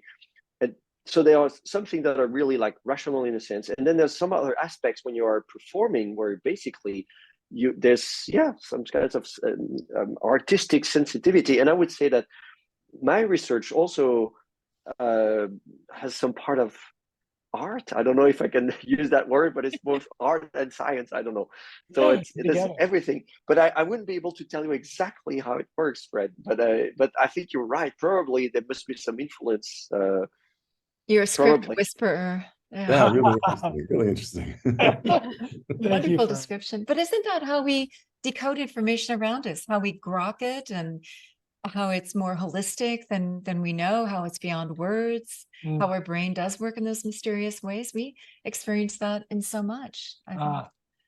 So beautiful description. Well, amazing, fantastic questions, Fred. Thanks for pushing the conversation along. To know what you have decoded from the ancient scripts of India, what Michael's decoded from the ancient scripts of the Middle East, and what are they both saying? What do they have in common in terms of a worldview or views? It'd be interesting. Yeah, that's a huge question, huge issue. As usual, we always have big questions. Sky's the limit. Yeah. I mean, one thing I can think of right offhand is the way that they integrated aspects of their environmental surroundings. For example, with the way that birch bark was rolled out to create the most ancient manuscripts we have from South Asia and Central Asia. The birch bark was rolled out and flattened and then inscribed on the inside of the birch bark, pottery in Sanskrit. And that's eventually, given enough time, they would kind of just curve back up again and roll together. So, but there was this kind of sense of what was useful to them around. I mean, in the Middle East, obviously, and in the far, in the nearest Near East, like Palestine area, there must have been different kinds of material. What did they use anyway, Michael? What was their raw material? The raw, you mean to write? Yeah, it was animal skin, right? And papyrus, and sometimes copper. Papyrus was papyrus, and then animal skin, and then clay, or cuneiform pottery shards, ostraca. But they didn't use any bark from trees or anything like that, huh? Yeah. No. You know what's ironic though is that it was the memories of so many peoples that didn't get written down, right? So it was virtual, and now a lot of our info is digital, and it's dependent on hardware to open it up, and that hardware goes extinct, or it can degrade, or it's it won't be the phased out, it'll or be a it's hard drive obsolete. they don't know how to open. And so like we're back to fewer physical objects. Isn't virtual the most ephemeral of all? The most it's ironic. Wow. So thank you. Thank you, Fred. Thank you, Thank Fred. you. So well, listen, Michael, this is fascinating to me, and I know we just literally scratched the surface of this your work and research, and what an opportunity for us to be able to talk about your music and why music. What's the love of music? And are you still math? Music is part math. It's artistry. It's instruments. You just have natural gifts for language. Well, I learned music. I mean, as a kid, my parents sent me to music school. I started playing the flute and very like classical music. And then at some point, as a teenager, my brother and I, he was playing the guitar, electric guitar. I played the bass, and we had a friend of ours who was playing the drums. and we started like a band, just playing in church, and then it got bigger, and and then I got involved in other projects. Again, it wasn't something that I had planned. I was just enjoying myself so much.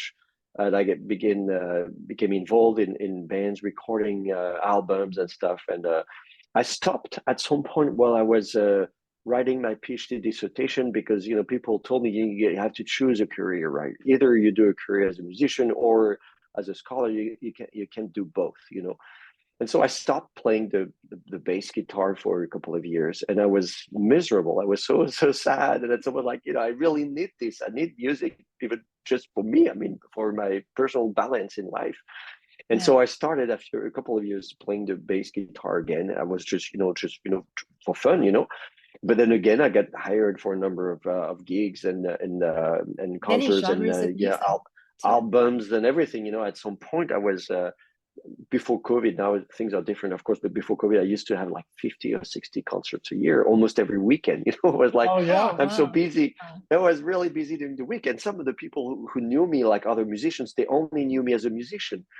And so they didn't know I had another career as a historian, And sometimes, sometimes I'm interviewed on TV. And so I remember sometimes the guy said, I don't get it. I was watching TV this week. I saw you on TV, or some people would come to me after a concert, coming to me as a bass player and say, you look like Michael Langlois. You look like, the guy on TV, the Deciphering scholar. And I'm like, well, it's me, but it was really funny. But and then at some point I decided I wouldn't hide it anymore. I'm like, okay, I need both.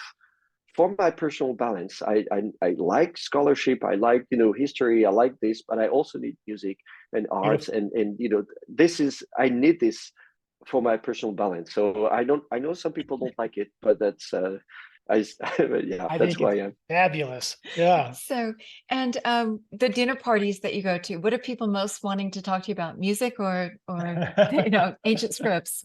Or both. Yeah. Both, actually. Yeah, usually people are interested in both, and I really like it to be able to move from one topic to another. It's great. That's life. The religion of bass guitar would be yes. What's the most surprising thing in all of your career looking at the voices of the ancients? What was the one thing you did not expect to see or to What I did not expect is that every single book of the Bible was written by so many different people. We often think of an author, who wrote that book or who wrote that book. There's one author, and sometimes we think, okay, maybe there's one author and then one editor. And then I realized that it's a continuous process. Some of the books, like the book of Genesis, I think was written over 1,000 years. So how many books are written over such a long period of time? It's unbelievable. So that is really something that I really did not expect, the complexity and the long period of time, and so many different authors and writers or editors, call them however you want. But that came as a shock. Yeah. And why are some books accepted and others aren't? What was the dividing line? Do you have some new insight on that? You mean like the book of I think, yes, I think so, because we didn't, usually we don't know, we're not told why some of the books were included in the Bible, some were excluded, but thanks to the Dead Sea Scrolls especially, and I told you, like, most of the Dead Sea Scrolls are books that are not in the Bible, so we know so much more about ancient Judaism at the time, even the theological discussions that they had, the things that were important to them, and we know things that they accepted or rejected because we have those discussions now. So now we know why some of the books were problematic, like the Book of Enoch. Now I understand why the Book of Enoch was not accepted in the Bible, because the origin of sin is not the same, and the role of the fallen angels was not accepted by the priests in the temple in Jerusalem. So there are reasons why now. We know the reasons why some of the books were excluded from the Bible. Interesting. Yeah. So what have you not done in your career that you're just really wanting to do? Well, what do you want to get your hands on, and what are the remaining questions that you have? What's on your bucket list? I think well, my dream would be to find Aramaic fragments of the New Testament, of the Gospels. Mm. Because the Dead Sea Scrolls that we have are the Hebrew Bible, the first part of the Christian Bible, the Old Testament. And we do have manuscripts of the New Testament, some that are quite old. Even a few weeks ago, there's a new papyrus fragment in Greek that comes from Egypt and is from the 2nd century CE. So it's a piece of gospel fragment in Greek. So we do have the same tiny fragments, but they're usually from the 2nd century or 3rd century CE after Christ, and they are in Greek. And of course, we know that even from the Gospels that Jesus and his disciples spoke Aramaic. So I think there's a strong likelihood that there was some kind of gospel in Aramaic in the 1st century CE, but we don't have any fragment left of that. So that would be, I mean, if we could, find some of those Aramaic fragments of the Gospels from the 1st or 2nd century CE, that would be. You're on it. Yeah. Okay, and how many languages? I mean, most people go, I speak French, I speak German, I speak English. You're like, I speak Aramaic, I speak linear. What all languages do you? Well, there are modern You know, languages, right? read. So modern languages, like I studied, of course, I mean, some French, German, English, a little bit of Hebrew and Arabic, and that's it. But of course, then we have ancient languages that we don't really speak because a lot of them are known only from text. We talked earlier, like Fred talked about linear B, and those ancient scripts and languages, we have sometimes hundreds or thousands of texts, but it's not like a million words like in the English dictionary. So these are not ancient languages. We decipher them, we read them, we can write them if we want, we can forge fake text if we want, but it's not a living language. So I study mainly what we call Semitic languages. They are part of the same family: Arabic, Hebrew, Aramaic, Syriac, Phoenician, Ugaritic, Akkadian, a bunch of those. There's a dozen, and I studied them all. So it's a lot of languages. But most of them, we learn them quickly because there are not so many inscriptions, and the languages are close to each other. There's not much difference between Phoenician, which is from Lebanon, if you look at the ancient Lebanon, and Hebrew, which was spoken in ancient Israel. Those two languages are almost the same. So what can you tell us, last question, what can you tell us about the origin of writing? The origin, you told us about the Aleph and the book from the bull's head, right? And these were exactly pictograms in the beginning. But so I've read up on the origins of writing because, it's fascinating. But what is your insight? What new do you have to share on that? Because you've looked at so much of it. Yeah. So I looked at, so like you said, like the bullhead. I mean, so the origin of writing is pictograms, and you can see with the Egyptian hieroglyphs, the oldest texts that we have are from about 6,000 years ago, both in Egypt and Mesopotamia, which is modern day Iraq. And very quickly, the script evolved, from hieroglyphs or pictograms into what we have in Mesopotamia already is what we call cuneiform. So you have strokes, vertical, oblique, something more simple, something more what we call linear. And then, of course, the same alphabet, then it became an alphabet, which is, to our knowledge now, the earliest alphabetic inscriptions were found in Egypt by Semites, actually. So working on a wall or somewhere, on a rock wall, I read. Yeah. So so some were graffiti in caves, others on stones, and from about 4,000 years ago. So it was adapted and simplified into an alphabet, and then this alphabet spread. Like, for instance, the Hebrew alphabet has 22 letters, and it was adapted also by the Greeks. So it gave birth to the Greek alphabet, and then to the Latin alphabet, even so the alphabet that we still use today.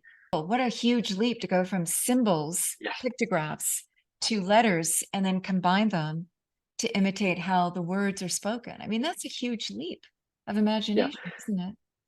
Yeah. So, and this is already attested by the hieroglyphic script, which is a mixed script. Hieroglyphs, you can, a single drawing pictogram can designate either like an entire word or a concept or a sound.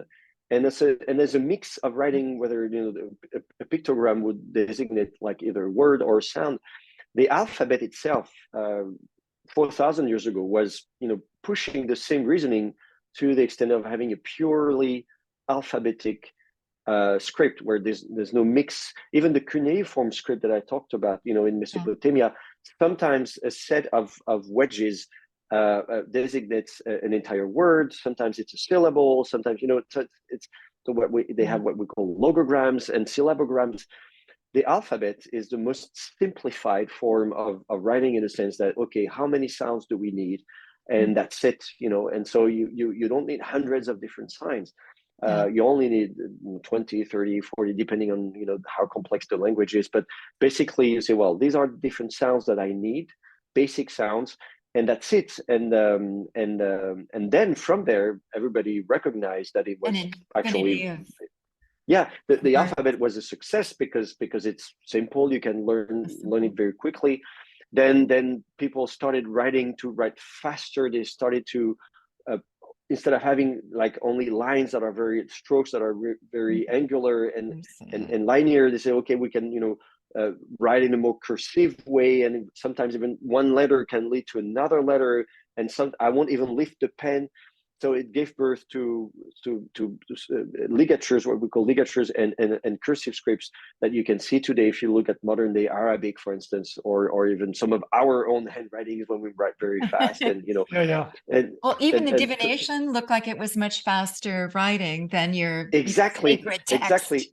Yeah, it's part of the difficulty we had deciphering those because the script is very cursive, and a lot of the letters look the same. The B, the R, the D, we have like 4 or 5 letters are almost the same. So the script that I showed you for this Aramaic divination text, the script, this Arabic script, is the ancestor of the Arabic script, actually.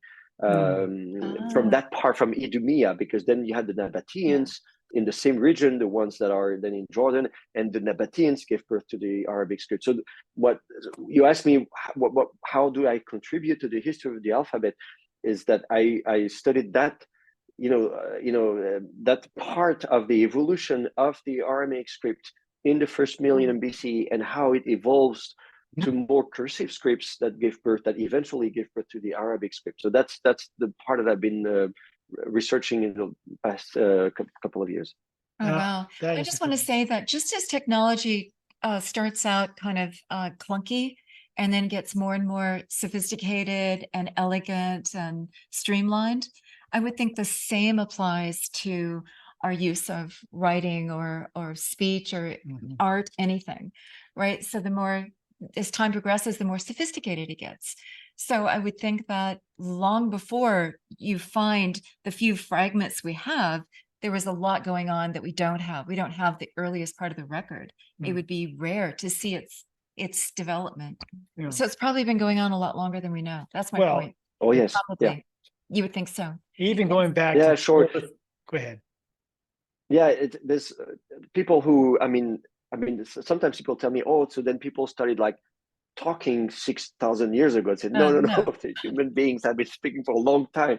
I'm telling you the oldest inscriptions that we found. And I always tell them, of course, people knew how to speak before that. They probably knew how to write before that, but we just don't have any evidence. And I said, that's why there are so many ongoing excavations in different parts of the world. And we're pushing the dates back further and further back. Constantly pushing the dates back. And even with art, with everything. Well, even with the Paleolithic caves of France, that's his home country. The stories to be told. Paleolithic caves. We could all tour there. We did about a dozen caves. Yeah. So what a pleasure. What a pleasure. Congratulations on what a brilliant career. And your many contributions and leading a balanced life as well, with music and your deep academic study and your high tech. It's been a pleasure, Michael. Really. Thank you so much. Thank you for having me. It's a pleasure for me too. I can't believe the depth of your knowledge and the commitment to your work. Important it is, and how it opens up so much. You are a protector of truth as well as spirit whisperer, is what I put in the comments. And I just hope there are generations coming after you that are willing to undergo the rigorous scholarly training and continue your work. So thank you so much. Thank you, Victoria. Nicely said. Beautiful. Well said. All right, everybody. Yeah. Well, thank you so much Okay, for being thank you. here and contributing to this conversation. And thank Michael. And once again, thank you. And we'll look forward to talking to you again in the future. Keep All us, right. Thank you. keep us Thank posted you. on the Yeah. new developments All in your right. part of the world. Blessings. Yeah. Good health to everybody. Yes.